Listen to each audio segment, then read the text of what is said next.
Hey you? Yeah, you. The one drowning in money hacks from TikTok gurus and your Aunt Karen.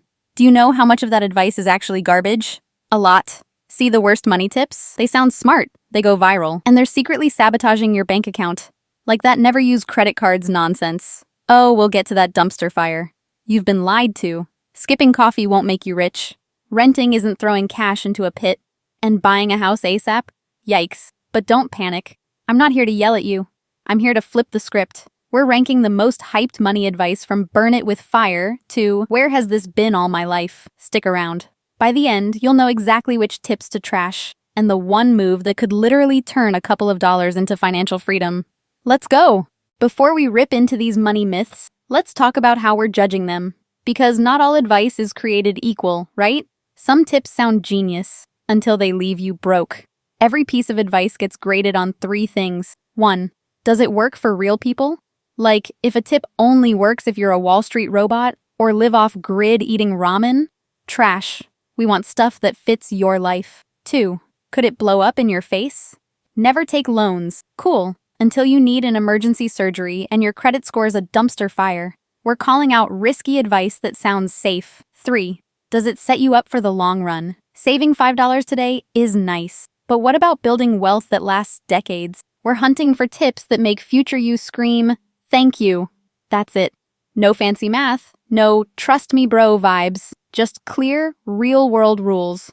Let's expose the worst money advice first. Buckle up. Number 10. The worst of them all. YOLO. Just buy it. Oh, I've been there. Bad day at work? You deserve it. Saw a cute outfit online? Life's short. Suddenly you're broke, surrounded by cardboard boxes and buyer's remorse. This advice isn't harmless. It's toxic wrapped in glitter. Because yes, you only live once. But do you really want to spend that one life dodging debt collectors and panicking at every unexpected bill? YOLO spending is like eating candy for every meal. Tastes good, feels fun, but it'll wreck your system. Here's what YOLO never tells you. That $300 impulse buy costs you more when it sits on a credit card gaining interest. Emergency happens, you're not free, you're stuck. Because you spent for the vibes. Future you? They don't get a vacation, a home, or peace. Just stress. Real freedom isn't buying whatever you want. It's not needing to worry about money. If you want to treat yourself, budget for it. If you want to enjoy life, build a cushion that lets you breathe. If you really believe in YOLO, protect your one life from financial chaos. Buying that thing might feel good today, but freedom tomorrow, that feels way better. Number 9. Budget every penny, or you're failing. Let's get real. Some people treat budgeting like religion. Track every cent or you're financially doomed. Miss one receipt? Boom. Shame spiral. I tried it once. Had the spreadsheets, the color-coded charts, even had a freaking receipt scanner app. You know what I also had? Anxiety, guilt, burnout. This kind of budgeting makes money feel like punishment. It's okay if you don't know where those $2 went. You're human. Truth is, strict budgets rarely last. Life throws curveballs. Your dog eats your AirPods. Your tire pops on the freeway. Good luck updating your transportation emergency subcategory C tab in real time. Here's what works better. Use a simple rule, like 50-30-20. Needs, wants, savings. Done.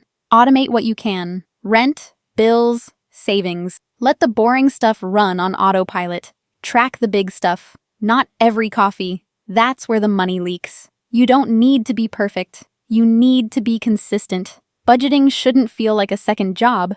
It should feel like a map. Loose, flexible, easy to follow, even with life's detours. So yeah, budget, but chill. Your money's a tool, not a test. Number 8. Buy in bulk to save money. Buying in bulk sounds like a money hack. You picture yourself saving hundreds while rolling a cart of paper towels like a Costco warrior. What these people don't show you is that half of that bulk haul ends up expired, unused, or shoved in the back of a cabinet behind the mystery lentils. Let me tell you what I bulk bought once. Quinoa. A literal bucket of it. Guess how much I used? Maybe 2 cups. The rest went stale.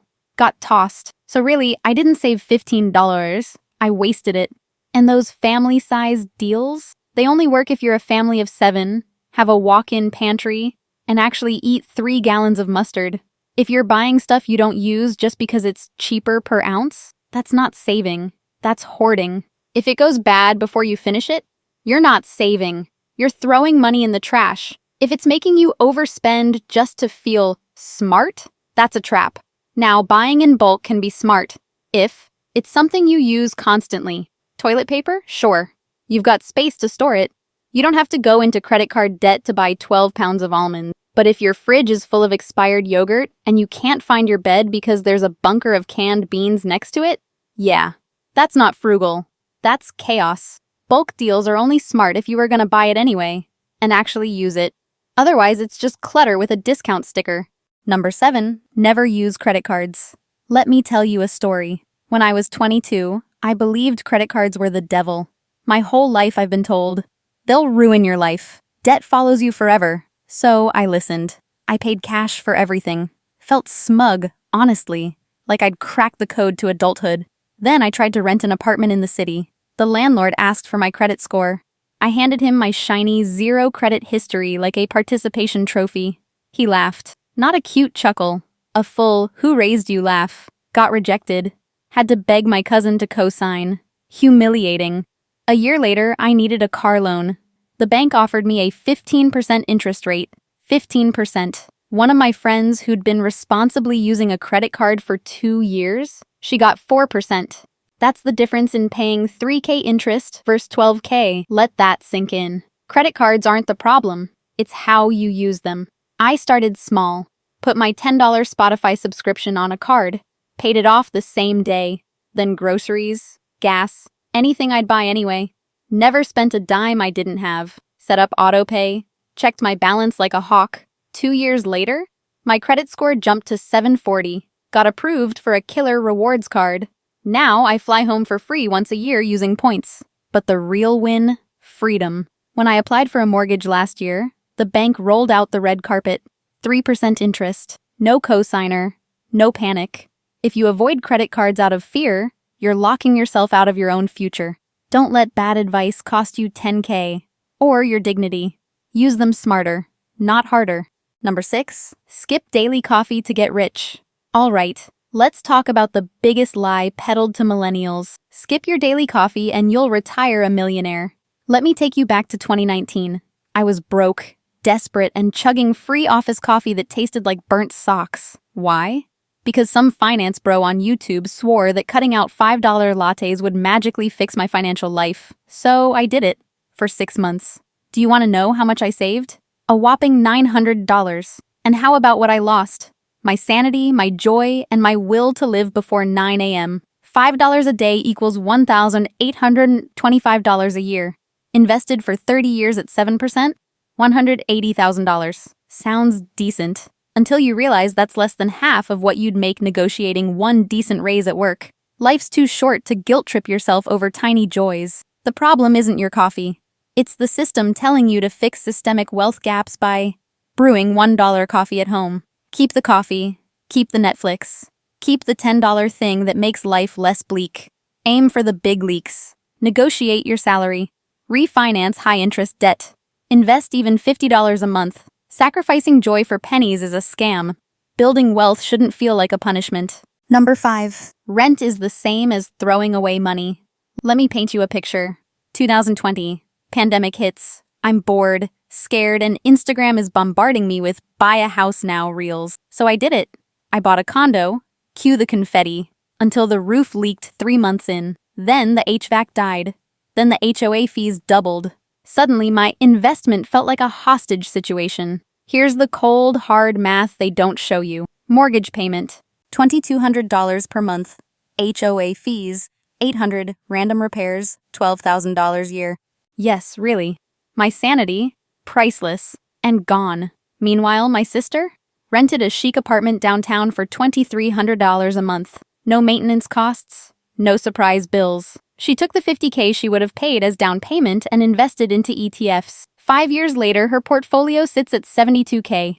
But I had to sell my condo and lose $15K into fees and taxes. Renting isn't throwing money away because you're buying flexibility. Got a job offer across the country? Sick of your neighbor's 3 a.m. karaoke sessions? You're out in 60 days. No 6% realtor fees. No begging buyers to ignore the mold in the basement. Your max cost is the rent. The rest is the landlord's problem, not yours. Time is money. Weekends aren't for fixing gutters. They're for side hustles, hobbies, or sleeping.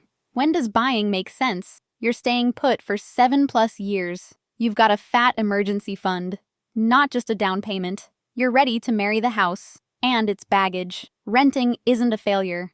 It's a power move. Number 4. Always pay off all debt before investing. Imagine 2 roads. Road number 1, a dark tunnel. You're crawling through it, flashlight dying because someone told you, never invest until you're debt-free. Every dollar you earn gets thrown at your 3% student loans. No vacations, no investments. Just you and the echo of almost there. For 10 years, finally you crawl out, debt-free. But the world outside? Inflation ate your savings. Retirement? A pipe dream. Road number 2, a winding highway. You're cruising with 2 hands on the wheel, one paying down debt, the other investing. Your 3% loans hum quietly in the back seat. Every month, you drop $10 into the stock market. It's not much, but thanks to compound interest, it turns into $20K within the next 10 years. You're not rich, but you're free. You take risks. You breathe. This isn't a metaphor. This is math. But here's where everyone gets it wrong. Not all debt is the same. High interest debt, 20% plus? That's a grenade. Pull the pin now. Low interest debt, under 5%? That's a mosquito. Let it buzz. Focus on the bear in the room, missing out on decades of growth. The bottom line, you don't have to choose. Attack high interest debt like your life depends on it. For the rest, pay the minimum, invest the difference, and let time do the heavy lifting. Number 3, only invest in what you know. When I first started investing, I clung to this advice like a safety blanket. Only invest in what you know. It felt smart, safe, like I had guardrails, so I stuck with what I knew. A couple of big brands I used every day. My phone company, a sneaker brand, one tech stock that made cool gadgets, and that was it. I told myself I was playing it smart, but really? I was just scared to branch out. Then one day, my friend Sam showed me his portfolio. It was full of stuff I didn't recognize. Index funds, international markets, dividend stocks. I asked him how he knew about all that. He shrugged and said, I didn't. I just read a bit. Let the boring stuff make money. That hit me. Turns out, only invest in what you know can limit you. If you only stick to what's familiar, you miss out on diversification, on growth, on learning how the market really works. I still think the advice has some value. It's a good way to start. If you use a product, believe in the company, and understand their business, great. Put a little in. But don't stop there. You don't have to be a stock genius. You don't have to predict the next Amazon. You just have to be willing to learn and trust the process. Index funds, ETFs, target date retirement accounts, you don't have to know them like a product. You just have to understand the basics. Smart investing isn't about picking winners. It's about not putting all your eggs in the same, familiar basket. So yeah, invest in what you know, but also, don't be afraid to get to know more. Number 2, pay yourself first. When I got my first real paycheck, I did what most people do. Paid rent, covered bills, bought groceries, maybe grabbed takeout. Then I'd look at what was left and think, cool, I'll save what I can. Spoiler, I saved nothing. Month after month, I told myself I'd start next time. But there was always something. A birthday dinner, a flight home, a new phone because mine suddenly wasn't working right. It wasn't until I heard this one line that everything shifted. If you don't pay yourself first, you're working for everyone else. That stung, because it was true. So I tried something new. Instead of saving what was left over, I flipped it. I set up an automatic transfer the day my paycheck hit. $100 into savings, $50 into investing. Small numbers. Barely noticed them. But here's the thing. When the money left first, I didn't miss it. I adjusted. Ate out one less time. Found a free streaming trial instead of paying for another subscription. And slowly, my savings started to grow. After a few months, I bumped it up. Then again, now, saving is just part of the routine, like brushing my teeth or doom scrolling at midnight. Paying yourself first isn't about being rich. It's about building the habit before life eats your money. If you wait to save what's left, there's never anything left. But if you pay yourself first, even $20, you're telling your money, I come first. My future matters. And that changes everything. Number 1, think long-term. If there's one money shift that changed everything for me, it wasn't a budgeting trick. It wasn't a new app. It wasn't some viral investing hack. It was learning to think long-term. Sounds boring, right? But it's the reason some people stay broke and others quietly build wealth. Not because they make more, but because they see further. For years, I lived in survival mode. Make money, spend money, hope it stretches. Every decision was about right now. What feels good? What looks fun? What helps me escape for 5 minutes? But that thinking? It's expensive. I'd skip investing because $50 won't matter. I'd buy something dumb because YOLO. I'd ignore savings because I'll figure it out later. Later never came. Then one day, I asked myself, what would future me want me to do right now? It was a tiny question, but it cracked something open. Future me didn't care about a new hoodie. Future me wanted breathing room, options, a life without panic when rent was due. So I started making decisions for them, not just for me today. I began investing, even when it felt small. I built an emergency fund, slowly, quietly. I said no to things that felt good now, but stole from later. And over time, things got easier. I worried less. I slept better knowing that I wasn't just reacting. I was building. Thinking long-term doesn't mean you never have fun. It just means you stop sacrificing tomorrow for the sake of today. Every dollar has 2 options: buy you comfort now, or buy you freedom later. Start choosing freedom. All right, let's run it back. Not all money advice is created equal. Some of it, straight up trash. Now don't get overwhelmed. You don't need to change your whole life today. Pick one tip, just one. Try it this week. See how it feels. Let that small move snowball into something bigger. And hey, if this helped you spot some advice to finally ignore, hit that like button so the algorithm sends it to someone who needs it more than another how to get rich by Thursday video. Got your own terrible money tip? Or one that actually worked? Drop it in the comments. That's it for today. Take care of your future self, because no one else is going to do it for you. See you in the next one.